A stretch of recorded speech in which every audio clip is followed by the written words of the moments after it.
নতুন বছরে নির্বাচনের রোডম্যাপ তৈরিতে অগ্রাধিকার দিচ্ছে সরকার। ওই নির্বাচনে আওয়ামী লীগ বা কোনো রাজনৈতিক দলকে নিষিদ্ধ করার কোনো পরিকল্পনা নেই সরকারের।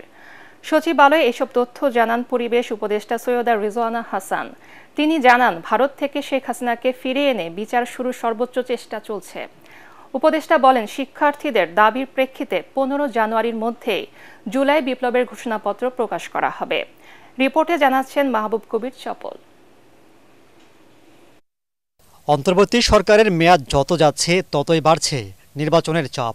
যদিও প্রধান উপদেষ্টা জানিয়েছেন 2026-এর মধ্যবর্তী সময়ের আগেই নির্বাচন হবে। সে অনুযায়ী রোডম্যাপ চূড়ান্ত করার কাজ চলছে বলে জানালেন পরিবেশ উপদেষ্টা সৈয়দা রিজওয়ানা হাসান। নতুন বছরে অন্তর্বর্তীকালীন সরকারের প্রাধান্য তো অবশ্যই হবে বিচার নিশ্চিত করা এই জুলাই আগস্টে হত্যাকাণ্ড এবং যে বর্বরতা চলেছে তার। দ্বিতীয় হচ্ছে যে সমস্ত সংস্কার করার প্রস্তাবনাগুলো আসবে সেগুলোর ব্যাপারে রাজনৈতিক মতৈক্য গড়ে সেই সংস্কারগুলো করা, নির্বাচনের একটা ক্লিয়ার রোডম্যাপ ডেভেলপ করা। বিএনপির থেকে আমাদের সাথে যখন কথা বলা হয় তারা এই কথাটা বলেননি যে সংস্কারের প্রয়োজন নেই, তারা এই কথাটা বলেছেন যে সংস্কারের প্রয়োজন আছে এবং তারা সংস্কারের ক্ষেত্রে নিজেরাও তো মতামত দিচ্ছেন।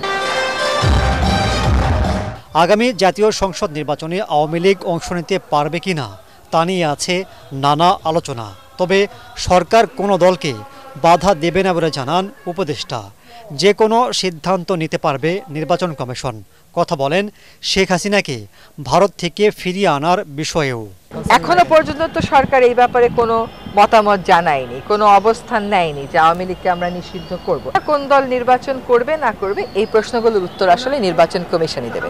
আইনি প্রক্রিয়ার অংশ হিসাবে শেখ হাসিনাকে ফেরত চাওয়ার চিঠি পাঠানো হয়েছে। আমরা চাইব উপস্থিতিতে বিচার করতে। যদি উপস্থিতিতে বিচার না হয় তাহলে যেভাবে করে বিচার প্রক্রিয়া করতে হয় সেভাবেই করব। জুলাই বিপ্লবের ঘোষণাপত্র বা প্রোক্লেমেশন দেওয়ার জন্য শিক্ষার্থীরা যে আলটিমেটাম দিয়েছে তা গুরুত্বের সাথে নিয়েছে সরকার।